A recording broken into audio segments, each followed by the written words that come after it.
বাপ রে বাপ, প্রথম দিনেই যেন ছক্কা মারলেন ক্রীড়া উপদেষ্টা আসিফ মাহমুদ। যুব ক্রীড়া মন্ত্রণালয়ের দায়িত্বপ্রাপ্ত উপদেষ্টা আসিফ মাহমুদের সাথে বিসিবির কর্মকর্তাদের বৈঠক কেন্দ্র করে চলছে নানান সমালোচনা।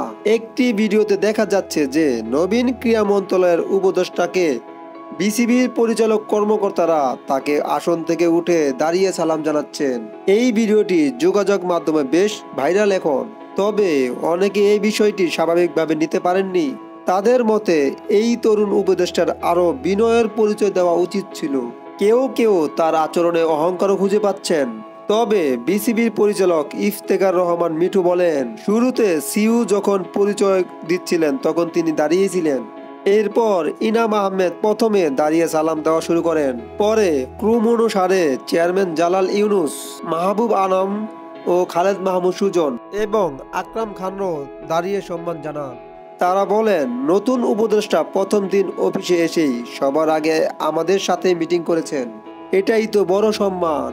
তবে আলোচনা শেষে বিসিবির কর্মকর্তাদের বিদায় দেওয়ার সময় চেয়ার থেকে উঠে হাসি মুখে হাত বাড়িয়ে দিয়েছেন নতুন উপদেষ্টা আসিফ মাহমুদ। এখন সবকিছু ঠিক থাকলে আগামীতে রাজনীতিমুক্ত ক্রিকেট দেখতে যাচ্ছি। সব ধরনের খেলার আপডেট পেতে অবশ্যই চ্যানেলটি সাবস্ক্রাইব করে পাশে থাকবেন। ধন্যবাদ।